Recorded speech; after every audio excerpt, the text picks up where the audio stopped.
प्यार किसी को भी हो सकता है, कभी भी हो सकता है। इस पे इंसान का बस तो नहीं चलता।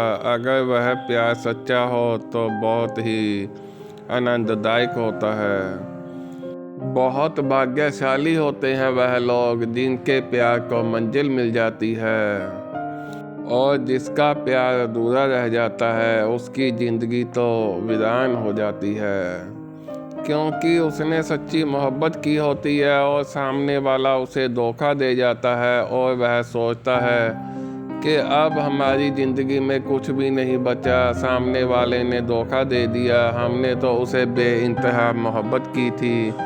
पता नहीं ऐसा क्या हमसे गुनाह हो गया जो वह हमें छोड़कर चला गया।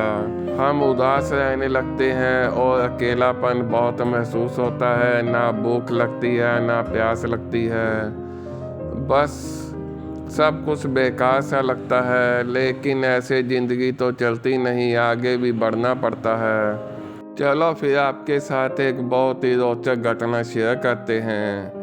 एक बार एक चिड़िया एक तीला इकट्ठा करके अपने लिए घर बना रही होती है, क्योंकि सावन आने से पहले हर पक्षी अपना घर बना लेता है और फिर वह बच्चों को जन्म देती है।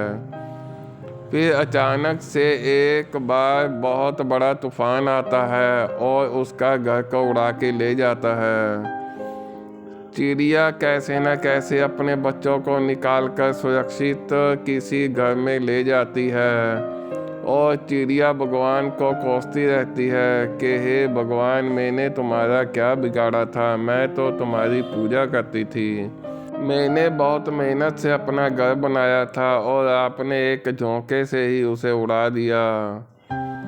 लेकिन उसे यह नहीं पता था कि भगवान की मर्जी क्या है। भगवान बोले, उस दिन एक सांप तुम्हारे बच्चों को खाने आ गया था और मैंने हवा का झोंका लाया और तुम्हारे घर को ही उड़ा दिया, जिससे तुम्हारी और तुम्हारे बच्चों की रक्षा हो सके, जिसके कारण तुम सुरक्षित जगह पर चली गई।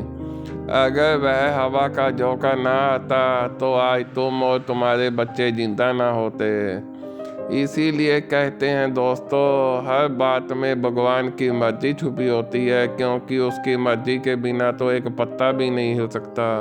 अगर आप सोच रहे होंगे कि आपको किसी ने धोखा दिया है, यह तो बिल्कुल गलत बात है, क्योंकि यह तो आप जानते ही होंगे, परमात्मा की मर्जी के बिना इस धरती पर कुछ भी नहीं होता। अगर आप सोच रहे होंगे कि आपको किसी ने धोखा दिया है, यह तो बिल्कुल गलत बात है, क्योंकि इसमें भी भगवान ने आपका कोई फ़ायदा सोचा होगा। भगवान क्यों चाहेंगे कि आपका कोई नुकसान हो? इसीलिए आप अपने जिस भी परमात्मा को मानते हो, 1% भी मानते हो, तो उसकी मर्जी मानकर आप यह सोचकर चलिए कि इसमें मेरा ही फायदा होगा। वह भगवान हमें क्यों दुखी करना चाहेगा?